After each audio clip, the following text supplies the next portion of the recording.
Hello everyone, कैसे हैं आप लोग। आज की हमारी कहानी का नाम है चमत्कारी गाय की कहानी। अगर आपने मेरे चैनल को सब्सक्राइब नहीं किया है तो जल्दी सब्सक्राइब कर लो, बेल आइकन को प्रेस कर लो ताकि मेरी हर आने वाली वीडियो की नोटिफिकेशन आपके पास सबसे पहले आए। और कहानी पसंद आए तो लाइक जरूर करना। एक छोटे से गांव में रामू नाम का व्यक्ति रहता था। रामू अपनी पत्नी संध्या के साथ में एक छोटे से घर में रहा करता था। रामू एक बहुत छोटा किसान था। वह अपनी थोड़ी बहुत खेती बाड़ी से ही 4 पैसे कमा लिया करता था, जिससे कि खाली उसके 2 वक्त की रोटी आ सके। एक दिन जब रामू अपने घर पर सो रहा था, रात को बहुत तेज आंधी आती है, जिससे कि रामू की पूरी फसल बर्बाद हो जाती है। रामू जब सुबह अपने खेत पर वापस जाता है, वह अपने खेत का हाल देखकर रोने लगता है और कहता है, हे भगवान, ये तूने क्या किया। मेरे इतने समय की मेहनत बर्बाद हो गई। मेरे एकमात्र कमाने का सहारा मेरा खेत था, वह भी तूने आज बर्बाद कर दिया। मेरी पत्नी घर पर बीमार है, मैं उसका इलाज अब कैसे कराऊंगा। मैंने सोचा था इस बार अगर फसल अच्छी हो जाएगी मैं अपनी पत्नी का इलाज सही से करवाऊंगा, लेकिन इस बार तो पूरी फसल ही बर्बाद हो गई। यह सब सोचकर रामू बहुत तेज तेज की खेत के पास ही रोने लगा। वह अपना उदास सा चेहरा लेकर घर वापस आ रहा था। रास्ते में वह देखता है कि एक बहुत बड़े गड्ढे में एक गाय का बच्चा फंसा हुआ है और गाय उस गड्ढे के चारों ओर घूम रही है। रामू सोचता है, मैं तो बर्बाद हो ही चुका हूँ, क्यों ना मैं इस गाय की ही मदद कर दूं।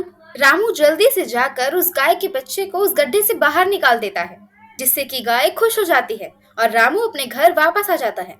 वह अपनी पत्नी को आकर बताता है कि हमारी इस बार पूरी फसल बर्बाद हो चुकी है। इस बार हमारे खाने के लिए भी कुछ भी नहीं है और हमने जो कर्ज सेठ से लिया था वह भी हम नहीं चुका पाएंगे, जिससे कि वे सेठ हमारी जमीन हड़प लेगा। यह सब सुनकर रामू की पत्नी बहुत उदास होती है, लेकिन अपने पति को सहारा देने के लिए वे कहती है, आप बिल्कुल चिंता ना करें, ऊपर वाला है ना कोई रास्ता जरूर दिखाएगा। घर में दोनों उदास बैठे हुए थे। अचानक से गायों की बहुत सारी आवाजें आती। रामू की पत्नी कहती है, ये आवाजें कहाँ से आ रही हैं? हमारे आसपास तो कोई गाय नहीं है। रामू अपने घर के बाहर जाके देखता है तो 3 गाय और एक बछड़ा उसके घर के बाहर खड़े थे। रामू की पत्नी रामू से कहती है, हमारे पास तो खुद के खाने के लिए अनाज नहीं है, हम इनको कहाँ से खिलाएंगे। रामू कहता है कि मैंने रास्ते में आते समय एक गाय के बच्चे की मदद करी थी, शायद ये तभी से मेरे पीछे पीछे आ गई हैं। लेकिन कोई बात नहीं, अब आ गई हैं तो हम इन्हें वापस नहीं भेजेंगे। हमसे जितना हो सकेगा हम इन्हें अपने पास से खिलाएंगे। रामू अपनी पत्नी से कहता है, जितना भी हमारे घर में अनाज है उसी का हमारे लिए खाना बना लो, तब तक मैं इन सब के लिए जंगल से चारा लेके आता हूँ।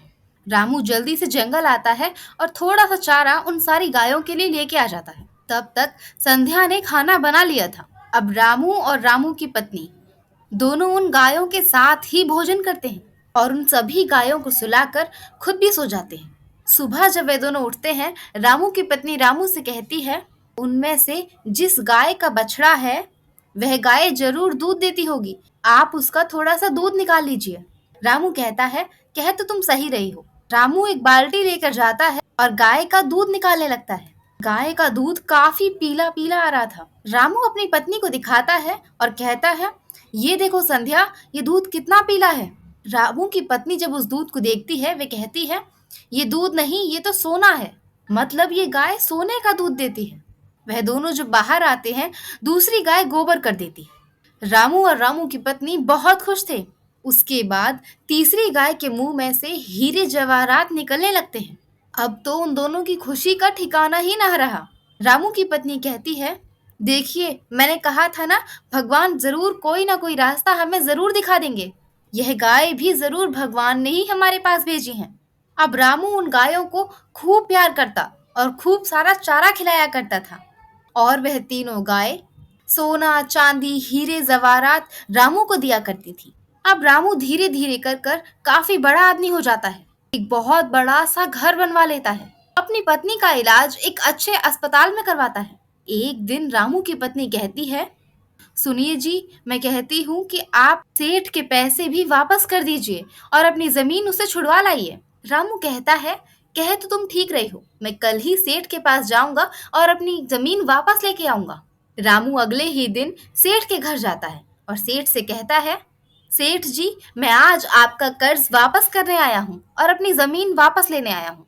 कृपया करके आप अपने पैसे वापस ले लीजिए और मुझे मेरी जमीन के कागजात वापस कर दीजिए। सेठ उसकी बातें सुनकर हैरान रह जाता है। वह अपने मन में सोचता है कि इस रामू के पास में इतना पैसा आया कहाँ से? मैंने तो कभी सोचा भी नहीं था कि यह अपनी जमीन कभी मुझसे छुड़वा भी पाएगा, और इस बार तो इसकी फसल भी बर्बाद हो गई। फिर इसके पास इतना पैसा आया कहाँ से? सेठ रामू से कहता है, कल आकर तुम अपनी जमीन के कागजात वापस ले जा सकते हो। रामू घर वापस आ जाता है और यहाँ सेठ अपने नौकर से कहता है, तुम जाओ और जाकर पता लगाओ कि रामू के पास इतना पैसा आया कहाँ से। सेठ का नौकर रामू के घर की तरफ चल देता है और वहां जाकर देखता है कि रामू की गाय सोने का गोबर करती है और रामू को हीरे जवाहरात देती हैं, जिसकी वजह से रामू इतना पैसे वाला हो गया है। वह सारी बातें आकर अपने मालिक को बताता है। अब सेठ सोचता है कि यह गाय है रामू को इतना अमीर बनाती जा रही हैं।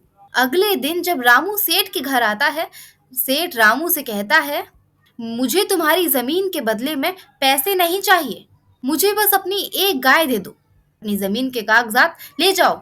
सेठ की यह बातें सुनकर रामू कहता है, पर सेठ जी, ऐसी तो हमारी कोई बात नहीं हुई थी।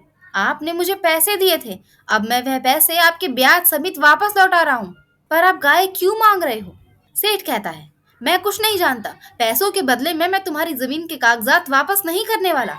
अगर तुम्हें अपनी जमीन वापस लेनी है, तुम्हें गाय ही देनी होगी। अब रामू उदास होकर अपने घर वापस आता है और अपनी पत्नी को वे सारी बातें बताता है। रामू की पत्नी कहती है, तुम सेठ को एक गाय दे दो, क्योंकि हमें हमारी जमीन किसी भी हालत में चाहिए। वह हमारे पूर्वजों की जमीन है, हम उसे ऐसे ही नहीं छोड़ सकते। अगर हम उसे एक गाय दे भी देंगे, फिर भी हमारे पास दो गाय हैं। रामू अगले दिन अपनी एक गाय लेके सेठ के घर जाता है और सेठ से कहता है, सेठ जी, मैं एक गाय आपको देने के लिए तैयार हूँ और मुझे मेरी जमीन वापस लौटा दीजिए। अब सेठ बहुत ज्यादा खुश था। वह रामू को उसकी जमीन के कागजात वापस करता है। रामू के जाने के बाद वह उस गाय को खूब सारा चारा खिलाता है और गाय के गोबर करने का इंतजार करता है, लेकिन गाय एक भी बार गोबर नहीं करती, बल्कि गाय बीमार पड़ जाती है। सेठ अपने नौकर से कहता है, मुझे तो इस बात पर बिल्कुल यकीन नहीं था, गाय कभी सोने का गोबर कर सकती है? इतनी अच्छी जमीन के बदले ये बीमार गाय मुझे लेनी पड़ी, तुम्हारे कारण हुआ है ये सब। नौकर कहता है, लेकिन सेठ जी, मेरी इसमें कोई गलती नहीं है, मैंने तो जो देखा मैंने आपको बताया। सेठ कहता है, चुप कर, अनगढ़ंत बातें बनाता रहता है। अगले ही दिन रामू सेठ को अपने घर बुलाता है और कहता है, रामू, तुमने मुझे बेवकूफ समझ रखा है क्या? तुम इतनी अच्छी जमीन के बदले मुझे अपनी बीमार गाय दे गई। मुझे मेरे पैसे वापस कर दो और अपनी गाय ले जाओ। रामू सेठ को उसके पैसे लौटा देता है और अपनी गाय वापस ले आता है। रामू के घर आकर वह गाय बिल्कुल ठीक हो जाती है और सब कुछ पहले की तरह चलने लगता है। अब रामू अपनी पत्नी और उन सभी गायों के साथ बहुत खुश रहता है। कहानी अगर पसंद आई है तो लाइक करें, शेयर करें और कमेंट करें। और अगर आपने मेरे चैनल को अभी भी सब्सक्राइब नहीं किया है तो जल्दी सब्सक्राइब कर लो, क्योंकि मेरे चैनल पर आपको हमेशा इसी तरीके की कहानी देखने के लिए मिलेंगी। तो मिलते हैं अगली कहानी में, तब तक के लिए राधे राधे।